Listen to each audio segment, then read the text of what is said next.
Hello बेटा, welcome to M2L। आज हम क्लास 10 का चैप्टर नंबर 3 करेंगे, जिसमें जितनी भी इंपॉर्टेंट रिएक्शंस हैं उसको हम आज देखेंगे और पढ़ेंगे, अच्छे से समझेंगे। ठीक है, तो हम चैप्टर का नाम है धातु और अधातु। और फर्स्ट इसमें इक्वेशन है आपकी जो अभिक्रिया है, उसमें है धातु का वायु में दहन, या फिर इंग्लिश में बोलेंगे what happens when metals are burned in air. तो अगर सबसे पहले हम लेते हैं एल्यूमिनियम, जो कि आपकी एक धातु है, और इसके भी क्रिया जब ऑक्सीजन से करेंगे तो क्या बनेगा आपका एल्यूमिनियम ऑक्साइड। ठीक है, जब भी हम किसी धातु के भी कर रहे हैं ऑक्सीजन से करेंगे, देखो हम पढ़ रहे हैं धातु का वायु में दहन, या फिर what happens when metals are burn in air. तो जब हम किसी भी धातु या धातु को जलाते हैं in the presence of oxygen, oxygen की उपस्थिति में, तो उसका क्या बन जाता है, ऑक्साइड बन जाता है। मैंने पहले भी कुछ जो पहले क्लासेस लिए हैं उसमें बताया मैंने, जब भी जिस जिस धातु को आप गर्म करोगे उसका ऑक्साइड बन जाएगा, तो यहाँ पे बनेगा एल्यूमिनियम ऑक्साइड। मैंने बैलेंस नहीं किया है। उसके बाद कॉपर को लिया आपने, तो कॉपर की भी क्रिया जब ऑक्सीजन से करोगे, जब रिएक्शन ऑक्सीजन से होगी, तो आपका बनेगा कॉपर ऑक्साइड। ठीक है, तो कहने का मतलब यही है कि जिसको भी आप धातु को, मेटल को बर्न करोगे in the presence of oxygen, धातु की उपस्थिति में, तो क्या बन जाता है उसका ऑक्साइड, धातु ऑक्साइड बन जाएगा, मेटल ऑक्साइड बन जाएगा। तो जनरल जो इक्वेशन होती है हमारी, वो क्या होती है, धातु प्लस अगर आप ऑक्सीजन लिखेंगे तो आपका क्या बनेगा, धातु ऑक्साइड। इंग्लिश में भी ये चलेगा, धातु का मेटल हो जाएगा प्लस ऑक्सीजन हो जाएगा इसका, और आपका बनेगा मेटल ऑक्साइड। और जो भी आपकी धातु ऑक्साइड होती हैं वो सारी क्षारीय होती हैं। क्षारीय मतलब ये होता है आपका बेसिक इन नेचर। इसका मतलब होता है जो धातु ऑक्साइड होंगी आपकी, metal oxide, are basic in nature. अभी आपका मॉर्निंग के प्री बोर्ड में पेपर भी क्वेश्चन आया था कि जब आप किसी धातु को गर्म करते हो ऑक्सीजन की उपस्थिति में, तो वो काले रंग का हो जाता है। तो ये क्वेश्चन यही था कि जब आप कॉपर को गर्म करोगे किस में, in the presence of oxygen, oxygen की उपस्थिति में, तो क्या बन जाता है कॉपर ऑक्साइड, जो कि काले रंग का होता है। तो इसमें आपका ये क्वेश्चंस बन सकते हैं आपके इन्हीं इक्वेशन से, तो इनको आपको अच्छी तरह से करना है।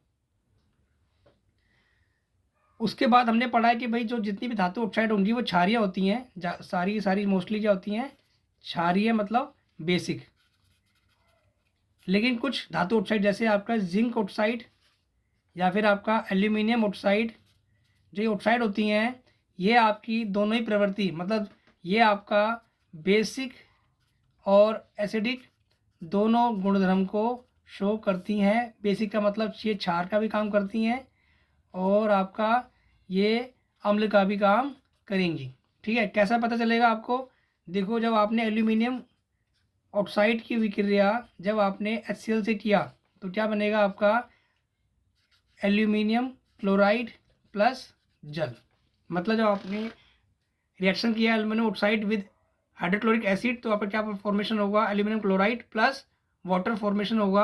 अब अगर मैं इसी की रिएक्शन, देखो यहाँ पे आपने अम्ल लिया था, एसिड लिया था, और अगर आप इसी के भी रिएक्शन को आप बेस से करते हैं, NaOH से करेंगे, तो क्या बनेगा आपका sodium aluminate plus water H2O, और बनेगा आपका NaAlO2। ठीक है, अब इसमें क्या शो हो रहा है, शो ये हो रहा है, ये आपका क्या था, NaOH आपका क्षार है, मतलब ये आपका बेस है। कहने का मतलब ये हो गया कि जब आप किसी एल्यूमिनियम ऑक्साइड की रिएक्शन अम्ल से करेंगे, तो ये क्षार का काम करेगा, क्षार मतलब ये बेस का काम करेगा, और बनाएगा आपका सॉल्ट प्लस वाटर। आपने सेकंड चैप्टर में पढ़ा था एसिड बेस सॉल्ट में, कि जब भी एसिड की अभिक्रिया रिएक्शन बेस से होगी, तो क्या बनता है आपका सॉल्ट प्लस वाटर। मतलब जब अम्ल की अभिक्रिया क्षार से होती है तो आपका लवण और जल का निर्माण होता है। यहाँ पर सेम यही है, जब आपने एक अम्ल लिया और तब ये काम करेगा, एल्यूमिनियम ऑक्साइड काम करेगा क्षार का, और आपका सॉल्ट प्लस वाटर बन जाएगा, मतलब लवण और जल। और अगर आपने क्षार लिया तो ये काम करेगा अम्ल का, मतलब आपका एसिड का, और क्या बनेगा आपका सोडियम एल्यूमिनेट, आपका सॉल्ट बनेगा, और प्लस साथ में वाटर। ठीक है, तो ये आपको रिएक्शंस बहुत ज़रूरी है, इंपॉर्टेंट है, और ये आपको याद भी होनी चाहिए और आपको लिख के 10 बार कम से कम देखना होगा, तभी आपको ये आएगा। इसमें भी क्वेश्चन आपका आना निश्चित है कि इसमें से क्वेश्चन पक्का आ सकता है। ठीक है, इसके बाद जो मेटल ऑक्साइड होती है आपकी, मोस्टली मेटल ऑक्साइड मतलब धातु ऑक्साइड जो होती हैं, वो आपकी बेसिक नेचर मैंने बताया था आपका, बेसिक नेचर क्षारीय और प्रवृत्ति की होती हैं, क्षार होती हैं। और और ये इंसोल्यूबल इन वाटर होती हैं, जल्दी से घुलती नहीं है, इंसोल्यूबल इन वाटर, पानी में अघुलनशील होती हैं, घुलती नहीं जल्दी से। और जब अगर आप, लेकिन कुछ ऐसी भी जो मेटल ऑक्साइड है, जैसे सोडियम ऑक्साइड हुआ आपका, अगर आप इनको पानी में डालेंगे तो ये घुल जाएंगी और ये बना लेंगी आपकी एल्कली, मतलब क्षार बनाएंगी NaOH। और अगर आपने इसमें पोटेशियम ले लिया, पोटेशियम ऑक्साइड ले लिया, तो भी ये क्या बनाएंगे आपका एल्कली बनाएंगे KOH। क्योंकि ये आपको पता है जो सोडियम और पोटेशियम होते हैं ये बहुत जो धातुएं होती हैं बहुत ज़्यादा अभिक्रियाशील होती हैं, बहुत ज़्यादा रिएक्टिव होती हैं, तो इनकी ऑक्साइड भी इसी तरह ज़्यादा रिएक्टिव होती हैं और वो वाटर के साथ जल के साथ अभिक्रिया करके क्या बनाती हैं आपका क्षार बनाती हैं, अल्कलाइन इन नेचर होती है बेसिक। उसके बाद हम पढ़ेंगे धातुओं जब जल के साथ अभिक्रिया करती हैं तो क्या होता है। जब भी धातुएं किससे अभिक्रिया करेंगी, जल से करेंगी, तो क्या होगा, मतलब what happens when metal react with water. हमने पहले पढ़ा था जब धातु की अभिक्रिया किससे होगी, ऑक्सीजन से, मतलब जब उनका दहन होगा तब क्या होगा, तब क्या बना था आपका मेटल ऑक्साइड, धातु ऑक्साइड बना था। अब अगर हमने मान लीजिए किसी भी धातु की अभिक्रिया, मान लीजिए हमने ले लिया आपका पहले सोडियम ले लिया, मान लीजिए अगर मैंने इसकी अभिक्रिया H2O जल से कर दिया तो आपका सीधा बन जाएगा NaOH। क्या बनेगा, NaOH। ये आपका क्या होता है, अल्कलाइन बेसिक होता है आपका सोडियम हाइड्रोक्साइड। ठीक है, साथ में निकलेगा इसके हाइड्रोजन गैस प्लस हीट। ऐसी अगर आपने इसकी रिएक्शन पोटेशियम की रिएक्शन जल से वाटर से करा दिया तो सेम ही आपका प्रोडक्ट बनेगा, KOH बनेगा, पोटेशियम हाइड्रोक्साइड प्लस हाइड्रोजन और प्लस आपका हीट निकलेगी, ये दोनों चीज़ें होंगी। ठीक है, अब वैसे जनरली रिएक्शन होती क्या है, जब आप किसी भी धातु की रिएक्शन, धातु या मेटल को की रिएक्शन आप करेंगे किससे, वाटर से करेंगे, जल से करेंगे, तो बनता है पहले धातु ऑक्साइड। पहले बनेगा क्या, धातु ऑक्साइड प्लस हाइड्रोजन, पहले ये बनेगा। फिर जो धातु ऑक्साइड बनी है आप फर्दर इसमें अगर जल डालते हैं तो धातु ऑक्साइड मतलब ये आपका क्या बना हुआ है, मेटल ऑक्साइड। ठीक है, जब आप इसी धातु ऑक्साइड में क्या डाल रहे हैं आप, फिर दोबारा जल डालेंगे तो बन जाएगा आपका धातु हाइड्रो ऑक्साइड। ठीक है, मतलब मेटल हाइड्रो ऑक्साइड, यहाँ पे था आपका मेटल ऑक्साइड। मतलब जो मेटल हाइड्रोक्साइड है, धातु हाइड्रोक्साइड है, उसके बनने के 2 स्टेप है, पहला ये है और दूसरा ये। पहले होगा क्या, वो जो मेटल धातु लिया है आपने वो वाटर से रिएक्शन करके क्या बनाएगा, मेटल ऑक्साइड या धातु ऑक्साइड बनाएगा, वो साथ में क्या निकालेगा, हाइड्रोजन गैस। फिर जो आपने ये लिया था फर्दर ये वाटर से रिएक्शन करेगा और क्या बनाएगा, धातु हाइड्रोक्साइड मतलब मेटल हाइड्रोक्साइड। लेकिन जो सोडियम पोटेशियम केस थोड़ा उल्टा है, ये रिएक्टिव होती हैं और क्या करती हैं, सीधा ही क्या बना देती हैं, ये धातु हाइड्रो ऑक्साइड, और साथ में इनकी हीट भी निकलती है। देखिए बहुत सारी हीट भी साथ में हीट निकलेगी, क्योंकि ये दोनों ही रिएक्शन क्या होती हैं, बहुत ज़्यादा सक्रिय होती हैं, ज़्यादा ही मोर रिएक्टिव होती हैं। ठीक है, अदर देन कॉपर और एल्यूमिनियम जो फर्दर जो दूसरी वाली धातु होते हैं उनसे ज़्यादा अभिक्रियाशील होती हैं। अगर हम कैल्शियम की अभिक्रिया जल से करते हैं, वाटर से करेंगे, कैल्शियम की अभिक्रिया वाटर से करेंगे तो क्या बनेगा आपका, कैल्शियम हाइड्रोक्साइड बन जाएगा, क्योंकि कैल्शियम भी थोड़ा अभिक्रियाशील होता है। ठीक है, लेकिन और साथ में हाइड्रोजन गैस रिलीज होगी, निकलेगी, प्लस ज़्यादा ऊष्मा नहीं निकलती है, ज़्यादा ऊष्मा नहीं निकलेगी, तो इसलिए क्या निकलता है आपका, हाइड्रोजन गैस निकलेगी साथ में, और कैल्शियम हाइड्रोक्साइड मतलब जो आपका बेस है वो बनेगा। फर्दर बात करें हम तो जो ये बात कर रहे थे, जो सोडियम पोटेशियम था उन्होंने अभिक्रिया की थी शीतल जल से, मतलब कोल्ड वाटर से भी वो रिएक्शन कर देते हैं, क्योंकि बहुत ज़्यादा अभिक्रियाशील होते हैं। जो मैंने आपको अभी सोडियम और पोटेशियम का बताया था, वो ठंडे पानी में अभिक्रिया की थी इन्होंने, थोड़ी ठंडे पानी में भी क्या करते हैं, बहुत ज़्यादा अभिक्रियाशील होते हैं। लेकिन जो आपका मैग्नीशियम होता है वो ठंडे जल से, मतलब शीत कोल्ड वाटर से अभिक्रिया नहीं करता, लेकिन कोल्ड वाटर से वो ठंडे जल से नहीं करेगा, किससे करेगा, हॉट वाटर से, मतलब गर्म पानी से वो अभिक्रिया कर जाएगा। ठीक है। और उसके बाद जो मैग्नीशियम है आपका हॉट वाटर से रिएक्शन करके क्या बनाएगा, आपका मैग्नीशियम हाइड्रोक्साइड, मैग्नीशियम हाइड्रोक्साइड बनाएगा ये आपका, और साथ में निकलेगी आपकी हाइड्रोजन गैस। अब इसमें होता क्या है, ये जो हाइड्रोजन गैस है वो मैग्नीशियम की चिपट जाती है, और मैग्नीशियम धातु आपकी क्या करने लगती है, फ्लोट करने लगती है। आपसे पेपर में पूछ सकता है वो कि भाई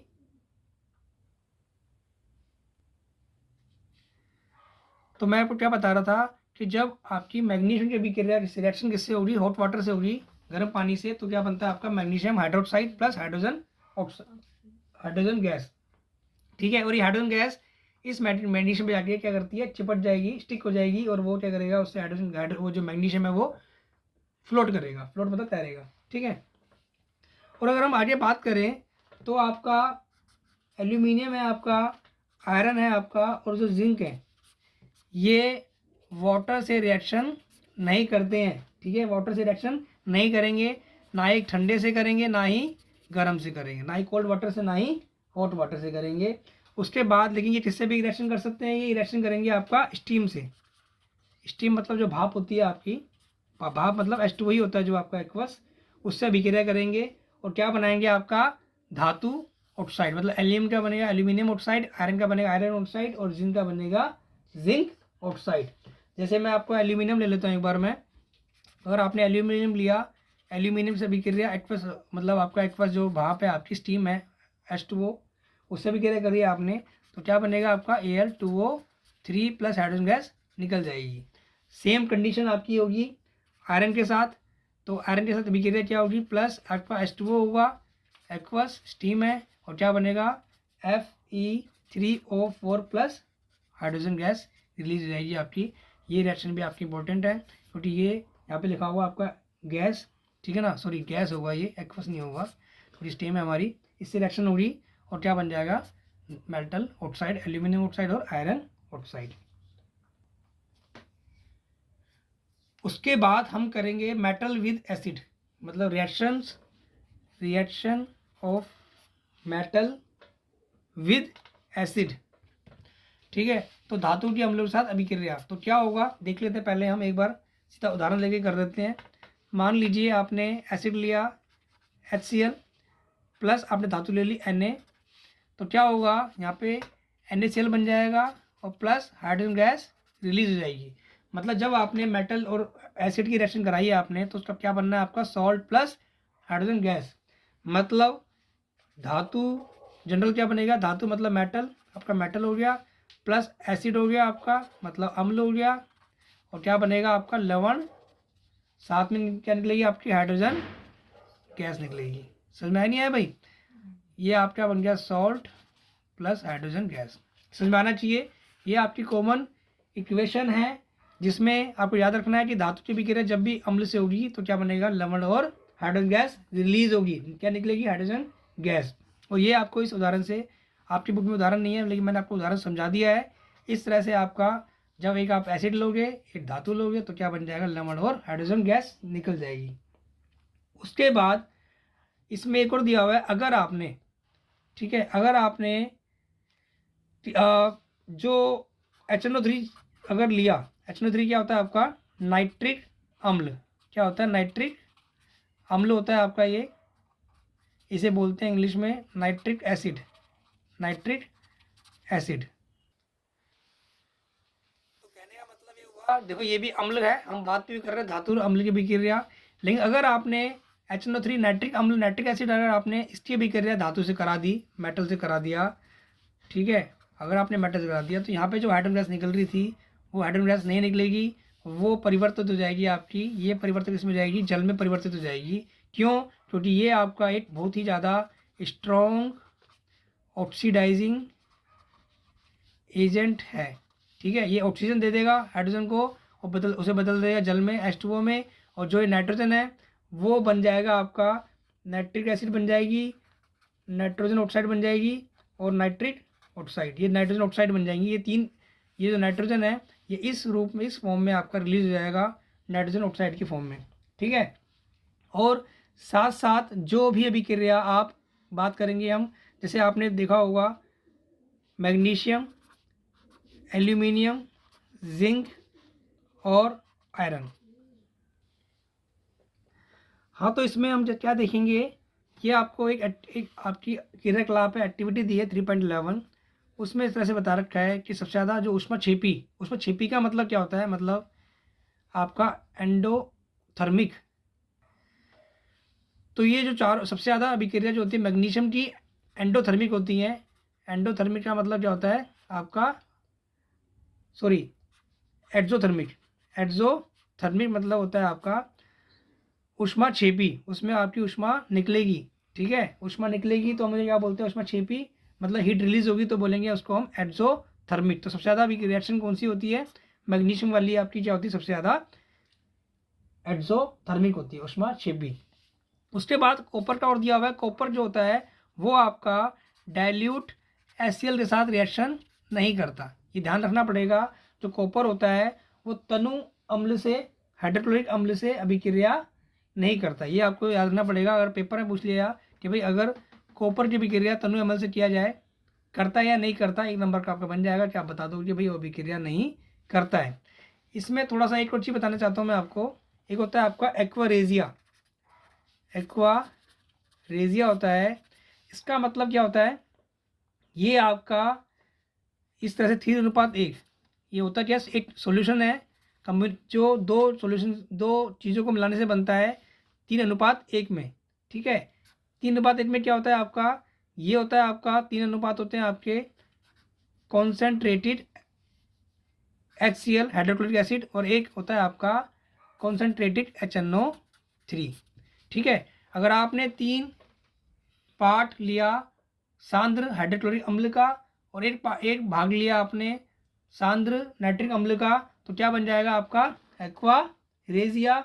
और ये आपका गोल्ड मतलब सोने को भी गला सकता है, आपको ये अच्छे से याद रखना पड़ेगा। जो आपका एक्वारेजिया एक ऐसा क्या बोल सकते हैं इसको, एक ऐसा सॉल्यूशन है, ऐसा विलेन है जो सोने को भी पिघला देगा। बाकी किसी भी अकेले में अम्ल में ऐसी वो क्षमता नहीं होती जो उसे गला पाए, ठीक है। मतलब जो आपके एसिड है आपके, अगर आपने 3 पार्ट्स हाइड्रोक्लोरिक एसिड लिया और 1 पार्ट लिया आपने नाइट्रिक एसिड, तो क्या बन जाएगा आपका एक्वारेजिया, और ये डिजोल्व कर सकता है जिसको, इवन गोल्ड को। उसके बाद हम आखिरी अभिक्रिया पढ़ेंगे कि how metal react with solution of other salt, या फिर अन्य धातु लवणों के विलयन के साथ धातुएं कैसे अभिक्रिया करती हैं। मान लीजिए आपने धातु ली A, मतलब आपने एक मेटल ले लिया A ले लिया, उसकी रिएक्शन करा दिया आपने लवण जो कि B का है, मतलब सॉल्ट सॉल्यूशन ऑफ B, तो क्या बन जाएगा आपका salt solution of A plus B धातु, ठीक है, धातु B या मेटल B, यहाँ बन गया ये लवण इसका बन जाएगा A धातु का। कहने का मतलब ये है कि भाई अभी से नहीं समझ में आ रहा आपको, हम कैसे करेंगे। मान लीजिए मैंने यहाँ पे जिंक लिया प्लस मैंने ले लिया कॉपर सल्फेट, ठीक है। तो ये लवण जो है यहाँ पर जो ए धातु है वो जिंक है, और जो लवण है वो क्या है, बी धातु जो है वो है आपकी कॉपर, ठीक है। जब आपने इसकी अभिक्रिया करी तो मैंने क्या बोला, लवण इसका बन गया, ए का बन गया, मतलब जिंक का बन गया, ये बन जाए जिंक ZnSO4 प्लस ए धातु जो बी धातु है कॉपर वो अलग हो गया। यहाँ पर आपको समझ में आ जाएगा कि भाई जिंक ने क्या किया, कॉपर उठा के फेंक दिया, मतलब कॉपर जो जिंक है आपका मोस्ट रिएक्टिव है, ज़्यादा रिएक्टिव है किससे, एज कम्पेयर टू कॉपर से ज़्यादा अभिक्रियाशील कौन है, जिंक है आपका। तो वो जिंक उसको वहाँ से हटा देगा और खुद वहाँ पे आ जाएगा, अपना सॉल्ट बना लेगा, लवण बना लेगा, और कॉपर धातु जो कॉपर मेटल है वो अलग हो जाएगा। इस रिएक्शन को हम फर्स्ट चैप्टर में पढ़ चुके हैं अपने। इसी रिएक्शन को हम बोलते हैं डिस्प्लेसमेंट रिएक्शन। डिस्प्लेसमेंट रिएक्शन मतलब विस्थापन अभिक्रिया, ठीक है। समझ में आ गया वो आपको। जब भी हम ये करते हैं किसी ज़्यादा अभिक्रियाशील धातु की रिएक्शन अभिक्रिया किसी कम अभिक्रियाशील धातु के लवण से करते हैं, तो जो ज़्यादा विक्रियाशील धातु है वो उसको दूसरी धातु को उसके लवण से हटा देगी, मतलब विस्थापित कर देगी और खुद अपना लवण बना लेगी, सॉल्ट अपना बना लेगी। ठीक है, तो चलिए इस क्लास को ही समाप्त करते हैं। और ये आपका जो भी पार्ट 1 था इसका रिएक्शन का वो ख़त्म हो चुका है। अब हम नेक्स्ट पार्ट में जो आपकी निष्कर्षण है, एक्सट्रैक्शन ऑफ मेटल है, उसमें जो भी जितनी भी रिएक्शंस हैं इंपॉर्टेंट, भर्जन, निस्तापन मतलब रोस्टिंग, कैल्सिनेशन, उसको आगे पढ़ेंगे। टिल देन अच्छे से पढ़ते रहिए। Take care, all the best.